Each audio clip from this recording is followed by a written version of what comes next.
problem IT, saya lagi ngetes sistem. Jadi sebelum sampai nanti di pengendalian biaya, kita pelajarin dulu basicnya dari cerita tentang accounting for the hotel ya. Jadi nanti kalau kamu jadi GM, kamu jadi FBM, jadi FOM, kamu harus bisa baca minimal kamu ngerti laporan keuangan. Salah satu contoh laporan keuangan ada namanya cash flow atau arus kas. Jadi arus kas ini menggambarkan uang masuk dan keluar dalam satu hotel, industri, atau restoran, atau apapun. Jadi semua industri memerlukan laporan cash, ya, laporan cash flow. Jadi dari cash flow itu kita ketahuan perusahaan kita apa sih namanya, kemampuan untuk menarik coming inflow uangnya itu lebih cepat atau lambat. Suara saya bisa terdengar jelas sama tampilan jelas? Jelas, Pak. Jelas, Pak. Oke. Nah, jadi cash flow ini dibutuhkan. Jadi kalau misalnya kamu punya restoran lah gitu ya, kamu dari revenue-nya kan kamu bisa lihat misalnya hari ini penjualan total 10 juta. 10 juta itu kan ada yang bayar cash, kalau masih ada yang bayar uang cash, atau bayar menggunakan credit card, atau bayar menggunakan debit gitu ya. Nah, bedanya kalau credit card itu kan masuk ke bank kitanya tuh 2 hari ya, nggak langsung hari itu gitu ya. Nah, kalau debit kan langsung masuk. Nah, nanti kamu ngecekin tuh antara revenue sekarang 10 juta, tapi uang hari ini mungkin masuknya mungkin 8 juta, 1 jutanya credit card, sorry, 2 jutanya mungkin credit card. Jadi credit cardnya timing different, ada perbedaan waktu ya, mungkin masuknya 2 hari kemudian.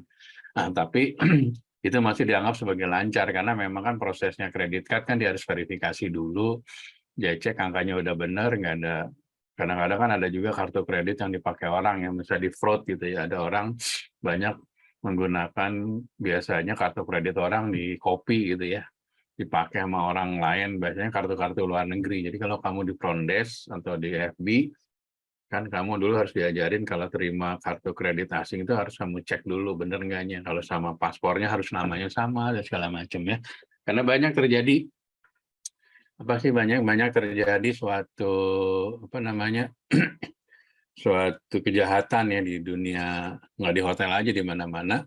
Itu namanya istilahnya skimming gitu ya. Jadi skimming itu jadi kartu kreditnya, misal kartu kredit saya gitu ya, saya warga negara Amerika gitu. Kartu kreditnya saya itu chipnya itu direkam gitu. Banyak kejadian di beberapa hotel kejadian. Jadi yang bermain anak front desk dikasih sama orang oknum lah. Oknum itu nawarin untuk setiap kartu kredit orang asing ada alatnya namanya skimmer gitu. Sama dia disimpan, dimasukkan ke dalam itu, terus datanya akan ke copy. Nah, itu yang berbahaya. Tapi itu akan ketahuan. Karena nanti ke tracking kan, ini transaksinya di mana. Misalnya transaksi di Le Méridien, jam segini. Itu gampang banget ketahuan. Tinggal kamu cek aja hari ini yang incar siapa. Kasirnya siapa. Terus nanti kan kalau di folio di hotel kan ketahuan yang check outin siapa, yang terima payment siapa, itu ketahuan gitu. Jadi hati-hati bermain ini ya, karena sekali kamu punya masalah dalam satu hotel, kita tuh hotel itu punya asosiasi namanya Human Resources Management Association. Biasanya karyawan yang bermasalah dengan uang, terus ada kejahatan atau apa tuh kita kasih kode. Jadi biasanya nanti waktu dicek reference kelihatan dari surat ininya. Biasanya kalau kamu dipecat SP3 sih kita nggak akan ngasih referensi ya. Tapi kan kalau kamu meng-hire, kamu sebagai HRD, ada yang apply, terus kamu agak ragu, kamu ngecek tuh ke hotel sebelumnya, dicek. Biasanya kita ada asosiasi HRMA itu saling walaupun kita menjaga rahasia, tapi kan sama hotel kita saling menjaga, jangan sampai kejadian terjadi di hotel yang lainnya. Jadi jangan sampai kamu buat kesalahan di satu hotel, karena hotel itu sering berconnecting gitu ya. Kita sering berkomunikasi. Jadi kita kalau sudah satu cacat di satu hotel, untuk pindah hotel lain biasanya agak sulit, kecuali kalau pindah kamunya keluar kota dan hotelnya tidak brand ya, tidak ada komunikasi itu. Biasanya kalau di brand besar kamu udah bermasalah, selesai itu. Data kamunya langsung diblok, waktu kamu apply lagi langsung blok gitu ya. Oke, nah ini contoh dari laporan cash flow nantinya. Jadi di cash flow itu ada uang masuk, biasanya uang masuk itu dari penjualan, penjualan kamar, kalau di hotel ada penjualan dari F&B, penjualan dari laundry, penjualan dari parking, segala macam penjualan. Nanti yang saya sampaikan gitu, nanti uangnya masuknya berapa, ada kartu kreditnya berapa. Tadi misalnya tadi revenue 10 juta, kartu kreditnya 2 juta, berarti mungkin debitnya 8 juta, atau mungkin sebagian ada yang cash dari 8 juta itu gitu ya. Nah, nanti dilihat antara uang masuk, incoming cash flow, sama outflow-nya berapa banyak. Kalau kamu bikin restoran lah paling sederhana. Hari ini kamu terima uang 10 juta, tapi hari ini kamu bayar A, bayar B, bayar C, 15 juta. Secara cash flow, kamu minus 5 juta misalnya. Tapi secara biaya, kita nggak bisa langsung diakuin sebagai minus, karena kita sistemnya bukan cash basis ya. Cash basis itu gini, apa yang kamu terima dalam bentuk cash, itu kamu akuin. Nah, seperti sampaikan di kuliah pertama, bahwa sistem di akuntansi modern kita nggak pakai cash basis, namanya accrual. Jadi accrual itu kapanpun biaya terjadi, yaitu dicatatnya pada saat itu, walaupun invoice-nya belum datang, walaupun apa sih namanya, apa sih namanya, maksudnya intinya kayak PLN lah, kamu bayar listrik bulan ini, tapi tagihan PLN-nya belum ada, kamu accrue dulu kira-kira bulan ini biaya listriknya misalnya 100 juta. 100 juta dasarnya dari mana? Rata-rata per hari kita pakai sekian kilowatt hours, dikali rupiahnya, dikali 25 hari kerja, mungkin sekitar 100 juta gitu kan. Kamu cadangkan tuh accrue, bahwa biaya listrik 100 juta pada hutang. Nah, nanti di akhir bulan mungkin tagihan listrik baru masuk, bisa jadi 100 juta, bisa kurang, bisa lebih. Yang penting kamu udah accrue dulu, nanti ada under accrue, misalnya kamu accrue-nya kekurangan atau over accrue ya. Nah, itu istilahnya nanti dipelajarin di next semester ya kalau belajar.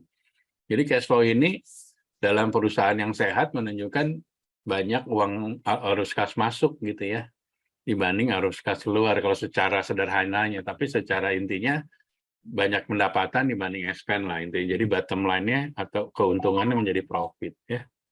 Sampai di sini ada yang mau nanya dulu nggak? Saya lanjutkan. Kalau nggak ada, saya lanjut ya. Jadi cash flow itu ada macam-macam, ada dari transaksi ya, misalnya dari hotel, dari tamu bayar, perusahaan bayar, atau mungkin kamu minjem kredit ke bank. Kredit ke bank, bank nguncurin duitnya masuk ke hotel, ke rekening banknya hotel, itu bisa dianggap sebagai incoming, uang masuk. Tapi uang masuknya sebagai pinjaman, atau bukan sebagai hasil dari penjualan. Jadi macam-macam ya, incoming itu bisa uang dari transaksi penjualan, atau uang dari pinjaman bank, atau suntikan modal, kamu sebagai pemegang, misalnya kamu sebagai owner dari hotel, kamu waktu bikin hotel, kamu nyetor duit sebagai modal awal. Nah, itu juga sebagai cash flow ya, incoming flow gitu, uang masuk. Tapi dicatatnya nanti di neraca sebagai modal owner gitu, modal awalnya si Mr. E, Mr. B, Mr. C, dan sebagainya ya. Oke, kita lanjut. Jadi nanti kerjanya finance manager atau chief accountant itu akhir bulan selain bikin laporan rugi laba atau financial statement, dia membuat cash flow ya. Cash flow itu untuk menunjukkan berapa sehat sih keuangannya hotel. Jadi uang masuk sama keluarnya kira-kira banyakan mana gitu. Bisa jadi ya lebih banyak keluarnya karena mungkin banyak tagihan modelnya, tamunya kebanyakan yang city ledger yang harus ditagihin ya. Misalnya tamunya Le Méridien itu, misalnya marketnya ada government. Government waktu stay di Le Méridien itu kan dia nggak langsung bayar. Nanti pas dia check out, pihak accounting-nya akan menagihkan, dari orang kredit manager akan nagihin misalnya ke Kemenlu gitu ya. Kemenlu stay di Le Méridien, stay 2 minggu, transaksinya total misalnya 300 juta. 300 juta itu tamu langsung check out aja karena udah ada garansi later kan. Langsung check out, nanti si kredit manager akan nagihin ke Kemenlu. Totalnya nilainya misalnya 300 juta. Nah, si 300 juta itu kan tidak terjadi di bulan ini, mungkin baru bayarnya bulan depan. Jadi kalau lihat cash flow-nya kan bulan ini mungkin kurang dari segitu, tapi bulan depan ada tambahan 300 gitu ya. Nah, itu namanya ya cash flow itu naik up and down gitu ya. Dalam 1 bulan mungkin ada tarikan uang banyak karena tagihan kredit card-nya atau tagihan piutangnya besar. Tapi bisa jadi bulan ini cash inflow-nya kecil karena memang tamunya belum pada bayar, kebanyakan masih bentuknya piutang gitu ya, masih berhutang, si tamunya masih berhutang bagi kita sebagai piutang gitu ya. Paham di sini? Oke, ini salah satu contoh kalau kamu bikin hotel atau bikin restoran, biasanya waktu kamu pre-opening itu kamu minta dana sama owner gitu ya. Saya waktu itu buka hotel. Waktu buka hotel, ini misalnya tahun 2005 nih waktu itu. Ceritanya hotel akan buka di Desember. Nah, di Agustus saya baru di-hire gitu misalnya. Atau Agustus baru beberapa pegawai lah. Nah, misalnya ini biaya buat gaji, ini mungkin zaman dulu totalnya ngasih gini sih lebih ya, cuman dikecilin sih supaya nggak, karena confidential ya. Jadi misalnya baru bulan Agustus baru ada timbul baru ada GM, HRD, baru ada Chief Engineering sama dosem gitu ya. Terus September rekrut lagi karyawan-karyawan supervisor atau HOD. Makin ke sini terus rekrut lagi misalnya staff atau ranking file-nya. Nah, pada bulan ini kan kita ada biaya total segini nih. Nah, hotel kan belum ada revenue, berarti si owner harus dropping dana. Nah, saat ini kan bulan Agustus saya perlu misalnya 24 juta. Saya request ke owner minta duit 25 juta gitu kan. Nah, ini sebenarnya harusnya dibayarnya di bulan ini nih, atau di bulan Agustus. Nah, kalau gini kan berarti ada bulan yang nggak, siapa yang bayar nih gaji dan sebagainya. Ini harusnya di sebelah sini ya. Kalau nggak minimal di September akhir gitu ya. Nah, ini ada satu contoh bikin cash flow di hotel seperti ini ya. Jadi nanti ada uang masuk kan tadi saya sampaikan, uang masuk dari owner, karena owner baru buka, hotel belum ada revenue-nya, owner ngasih dropping dana modal. Ya, misalnya ini buka pre-opening-nya bulan Desember lah katakanlah. Owner bisa nyicil sih dari Agustus misalnya 25 juta dulu, sekian juta, totalnya seperlunya segini gitu ya. Nah, setiap bulan kan waktu hotel kita mau buka, saya sudah mulai jualan. F&B mulai setup, bikin menu, training, dan sebagainya. HRD mulai hiring, dan sebagainya. Ini biaya-biaya akan timbul. Nah, biaya-biaya ini kita bikin tiap bulan. Jadi nanti tiap bulan kamu minta request ke owner. Bisa jadi per bulan kamu minta injection, minta dropping uang, atau mungkin kalau hotel biasa brand besar, owner udah nyiapin dana sejumlah besar di awal bulan gitu ya, di awal opening hotel. Misalnya kita minta 5 miliar untuk 5 bulan gitu ya. Udah owner harus dropping 5 miliar dulu, nanti setiap bulan kita laporin 5 miliar itu pakainya apa aja gitu ya. Tapi ini satu contoh misalnya ownernya droppingnya per bulan nih gitu ya. Jadi setiap bulan kita ada expand, kita minta dropping dan sebagainya ya. Nah, ini arus kasnya seperti ini, uang masuk, inflow-nya adalah dari owner. Nah, nanti kalau hotel udah running, atau restoran udah running, nanti kan ada revenue dari hotel nih, ada uang masuk, cash flow-nya. Karena ini ceritanya pre-opening, hotelnya baru mau buka, berarti nggak ada revenue-nya ya. Jadi yang timbul hanya biaya-biaya. Jadi biaya gaji, biaya sales marketing buat jualan, buat markom, buat segala macam, ditambah operasional hotel lainnya. Nah, nanti kita lihat di sini tiap bulan ini kita harusnya ini angkanya di sini harusnya, nah ini berarti ini angkanya dia minus 24, harusnya di dropping dari sini nih di bulan ini. Nanti kelihatannya oh akhir tahun ternyata masih ada dananya segini. Nah, dana ini nanti dimasukkan ke bulan depan sebagai opening cash flow gitu ya. Sampai di sini ada yang mau nanya nggak? Untuk cash flow buat hotel, pre-opening hotel. Bisa dimengerti nggak? Halo. Bisa, Pak. Bisa, Pak. Bisa, Pak. Ya, oke, saya lanjut. Kita lanjut. Nah, ini ceritanya kalau ini hotel udah jalan nih. Kamu hotel udah jalan, nanti kamu jadi GM nih ceritanya. Financial controller kamu atau director finance kamu bikin report. Nih, Pak, minggu 1 pada bulan September revenue segini. Diharapkan dari revenue ini tuh nanti berbentuk cash atau credit card angkanya segini. Nah, ini dari mana datanya? Ini biasanya kita lihat nanti dari kebiasaan. Karena rata-rata orang udah menggunakan credit card atau nggak debit yang nggak ada uang cash lagi lah gitu ya. dari seminggu biasa rata-rata dari total revenue ini tuh mungkin 70% gitu menggunakan credit card. Nah, kamu pakai assumption aja ini. Misal 70% dari total revenue menggunakan credit card ini ya. Nah, ini AR collection ini yang tagihan dari bulan sebelumnya. Saya tadi Kemenlu belum bayar, baru bulan September baru bayar ceritanya.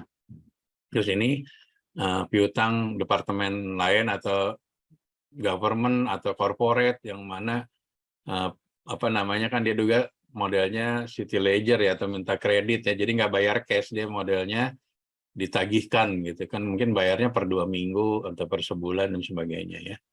Nah, jadi minggu pertama dari revenue segini diperkirakan uang masuknya segini nih, 380 juta. Nah, 380 juta ini menurut Director of Finance kamu ini buat bayar supplier nih, account payable. Terus nanti buat bayar-bayar di luar dari vendor biasa, misalnya ada PLN dan sebagainya segini. Pembayaran lainnya segini. Jadi dari uang segini, dipakai bayar-bayar segini, akhir bulan diperkirakan masih ada balan segini. Nah, ini balan dari sebulan sebelumnya ada uang 883 juta. 300 juta ya. Jadi bulan ini kita punya dapat masukan lagi 28. Jadi 28 juta ditambah 883 juta. Jadi sekarang ini di bank posisinya ada segini. Nah, posisi bank ini tiap bulan akan naik turun kan. Lihat ini. Pertama, minggu pertama kamu uangnya masih hampir 1 M gitu ya. Tapi kamu minggu kedua kamu harus bayar-bayar nih. Mungkin bayarnya banyak nih, ini bayar karyawan, service charge gitu ya. Terus bayar pajak, terus ngasih uang ke owner 650 juta. Nah, duitnya jadi tinggal segini, dari tadi 900 juta, karena ngasih owner 650 juta, akhirnya pada minggu kedua duitnya tinggal segini. Nah, ending ini jadi awal nanti ke atas. Sama tiap bulan. Pas akhir bulan ternyata, masih balan. Masih ada duitnya segini gitu. Nah, gitu. Inilah tugasnya nanti buat Director of Finance ngasih ke GM. Saya sebagai GM yang ngecek ini aja, duit masih aman ya. Tapi kalau jadi problem nih, kita mau gajian di tanggal segini, duitnya masih segini. Misalnya gajinya 500 juta gitu, berarti kan kamu minus, ya nggak? Duit kamu cuma ada 200 atau 300 juta, kurang dikit nih, kurang 6 juta. Tapi harus bayar gajinya 500 juta. Nah, sebagai Director of Finance sama dia harus mikir gimana caranya ya supaya gaji nggak telat, tapi duitnya nggak cukup nih. Nah, berarti kamu harus ngurang-ngurangin, mungkin ke owner jangan kasih dulu segini, atau bayar vendor jangan segini dulu, supaya biar gaji juga bisa jalan.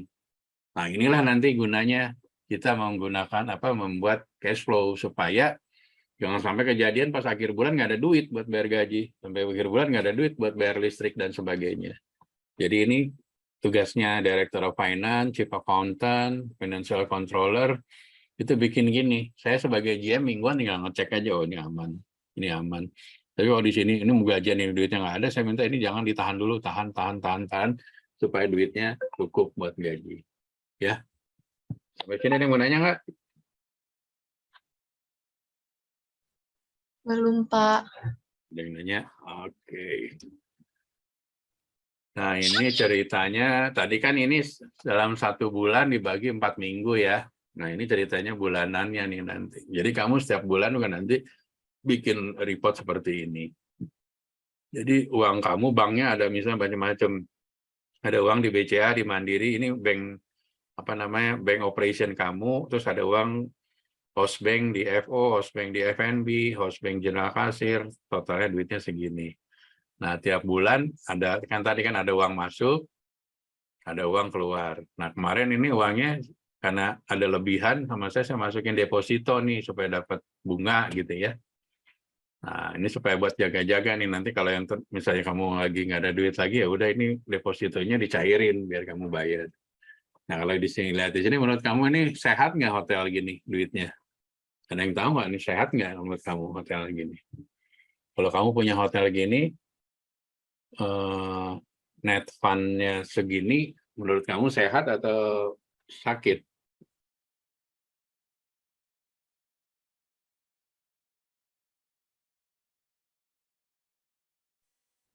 Ada yang jawab? Halo, Sakit, Pak, kayak kelihatannya sakit nih. lihatnya dari mana kamu sakitnya? Eh, kalau kita totalin kayaknya nggak apa, masih minus ya, Pak, ya? Warnanya merah sih. Enggak, itu warnanya dibikin merah aja, tapi sebenarnya positif itu. Oh, Semua astaga, Pak. Oke, gitu. baiklah. Jadi ini kamu pokoknya lihatnya ending balance-nya aja, kalau masih positif oke lah ya. Tapi jangan sampai nanti bank kamu negatif nih. Kalau bank kamu negatif artinya overdraft ya, berarti kamu kelebihan narik duit. Nah, kalau kelebihan narik duit itu sama bank nanti kena penalti ya. Jadi kamu harus hati-hati.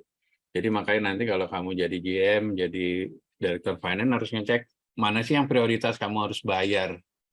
Nggak semua harus dibayar bulan berjalan. Kalau memang angkanya nggak cukup, ya kita minta waktu sama vendor. Mungkin kita minta tolong ke vendor, bisa nggak saya nyicil gitu kan, supaya semuanya kebagian, bayar gaji jalan, bayar listrik jalan, bayar vendor jalan. Atau kamu juga tagihannya harus kenceng. Ya kamu juga sama sales, kalau jadi orang finance harus bilang, ini tamu-tamu ini kayaknya paymentnya susah nih, ke depannya kalau bisa cash basis gitu ya. Nah itu gunanya nanti ada P&L meeting, jadi ada meeting antara accounting, ada sales, ada departemen lain. Jadi saya accounting akan bilang nih, posisi keuangan kita gini ya, ya ini masih lumayan sehat lah, masih tiap bulan masih ada duit gitu ya. Yang nggak sehat tuh nyampe tiap bulan tuh minus, kadang-kadang nol gitu kan, kalau ini masih oke lah. Kalau hotel yang udah gede mungkin di sini udah miliaran, 20 miliar, 30 miliar, tergantung hotelnya ya. Ini mungkin hotelnya bintang 3, bintang 4 yang kamarnya mungkin nggak nyampe, ya paling 100, 150 gitu ya, 150 unit. Oke, sampai di sini nggak ada yang nanya? Jadi tahu ya fungsi harus kas Belum, seperti Pak. itu ya. Harus kas itu jadi nanti biar kamu kalau jadi GM nanti tahu nggak dibohongin sama direktur finance, dibilang Pak nggak ada duit, mana saya lihat itunya cash flow-nya gitu. Kamu pelajarin gitu kan. Nah, kamu pelajarin dulu, jangan percaya aja nih angkanya segini, mana rekening korannya, mana rekening banknya gitu. Cocokin angkanya bener nggak? Kayak gini kan angkanya nyambung nih. 36878 sama ini. Jadi 38678 itu terdiri di BNI ada segini, di BCA segini, di Mandiri segini, totalnya segini. Jadi nggak sembarang angka. Angka ini harus ada supporting dokumennya. Duit ini ada di mana aja. Buktinya apa? Dicek rekening banknya satu-satu sama kamu. Ya. Jadi gitu kerjanya nanti kalau kita jadi leader, jadi GM, jadi departemen head, kalau kamu pemilik restoran, pemilik hotel, ya kamu harus ngecek ininya gitu. Nanti bisa lihat ini perusahaan sehat atau nggak sehat, duitnya ada nggak. Jadi kalau kamu jadi owner, kalau mau narik, oh saya bisa dong narik nih 400 juta, duitnya ada, tapi kan jangan Pak, jangan 400 juta, kan saya buat operation, segala macam. Ya udah berapa bisanya? Dan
Sorry ya, problem itunya.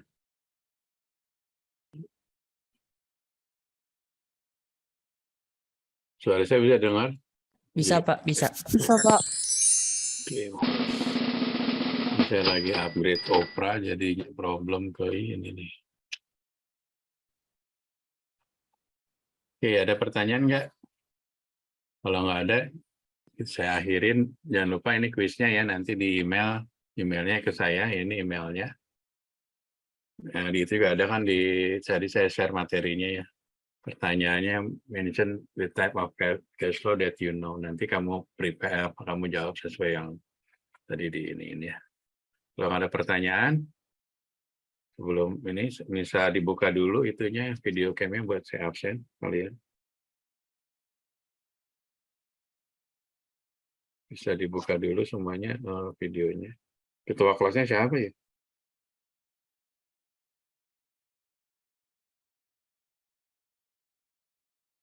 Ketua kelasnya Kezia, Pak. Geja bisa difotoin nanti di share di grup ya, Geja. Maaf, Pak, tapi saya nggak bisa screenshot. Yang bisa screenshot Laptop siapa? saya nggak bisa soalnya. Yang bisa screenshot siapa? Joshua bisa atau Michael? Saya punya juga nggak bisa, Pak. Oh, gimana ini? Dan saya snipping tool. Saya aja, Pak, yang screenshot, Pak. Ya, silakan. Saya pakai handphone soalnya. Ya wis. Nanti saya kirim di grup ya, Pak. Oke. Oke ya, thank you. See you next week ya. Sorry tadi problem, saya lagi upgrade Opera. Thank you ya, see you next week. Ya, thank you, Pak. Thank you, Pak. Terima kasih, Pak.